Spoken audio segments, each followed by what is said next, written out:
आमतौर पर वो लोग जो रूल्स तोड़ने की कोशिश करते हैं या तोड़ते हैं, उनको सिवा जेल ही होती है। और नॉर्मली प्रिजन सबके लिए एक नाइटमेयर जैसी होती है। ऑफ कोर्स कौन नहीं जाना चाहता वहाँ, बट हिस्ट्री के अकॉर्डिंग कुछ इन्वेस्टिगेशन से ये पता चला है कि कुछ गैंगस्टर्स ऐसे हैं जिन्होंने अपने प्रिजन लाइफ को लग्जरी लाइफ में कन्वर्ट कर लिया है और वहाँ उनके अपने ही राज चलते हैं। ये रहे वो 5 गैंगस्टर्स जिन्होंने सक्सेसफुली पूरे प्रिजन सिस्टम को ही पलट दिया। पहला है जॉन गॉटी। जॉन जोसेफ गॉटी यानी ये क्राइम फैमिली के एक बहुत ही चालाक और डिटरमाइंड रूथलेस हेड थे।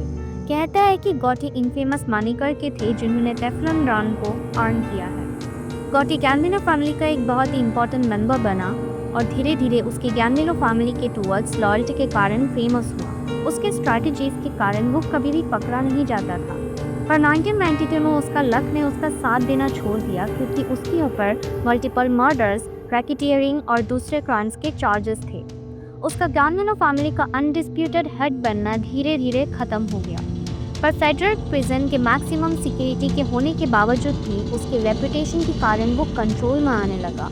रिपोर्ट्स के अनुसार गॉटी बार्स के पीछे कंफर्ट और लग्जरी वाला लाइफ जी रहा था और उसके पास बहुत सारे एमिनिटीज और प्रिविलेजेस भी थे जो कि एक ऑर्डिनरी प्रिजनर को कभी भी नहीं मिलता है।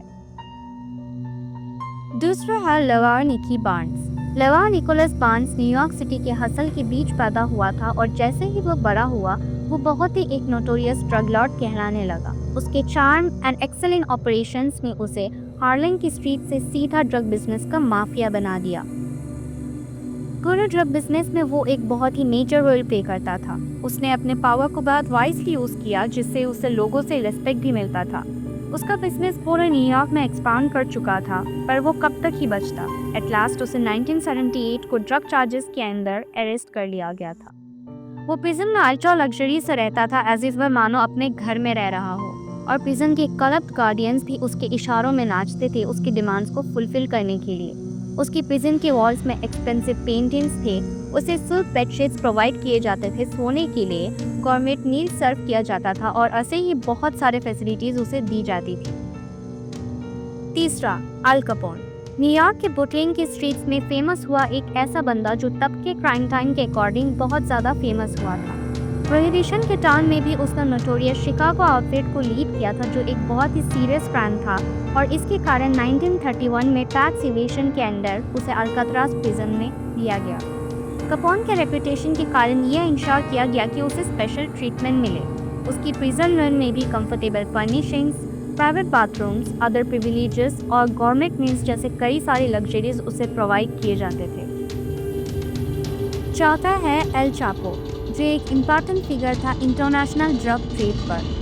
वो कलोर मैक्सिको के ऑस्टर लैंडस्केप से बिलोंग करता था।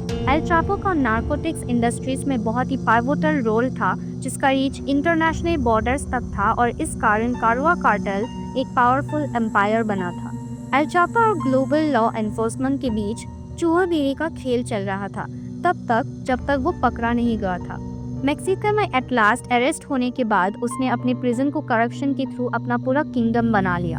वो भी बहुत लग्जरी लाइफ जीता था। प्रिजन के अंदर लाविश पार्टीज रखवाता था और गार्ड्स के थ्रू अपने नीड्स पूरे करवाता था।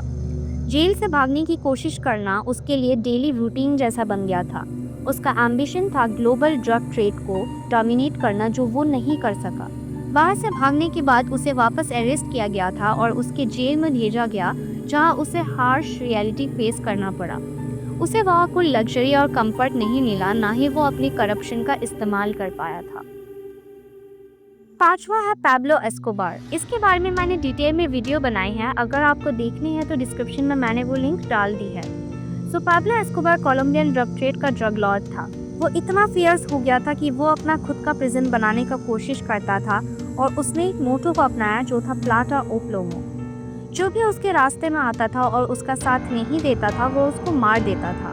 कोलंबियन हिल्स के बीच मौजूद उसको एक डिटेंशन सेंटर में रखा गया था जो कि बहुत ही लग्जरियस था, एक लग्जरी रिजॉर्ट जैसा जहाँ सॉकर फील्ड था, a bar full of finest liquor and a jacuzzi.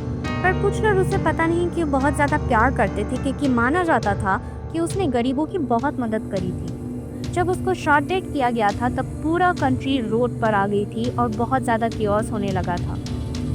इन्होंने तो जेल में भी आराम की जिंदगी काट ली थी, पर इन्होंने बहुत लोगों को करप्ट और इन्फ्लुएंस किया जिनसे भी वो मिले थे।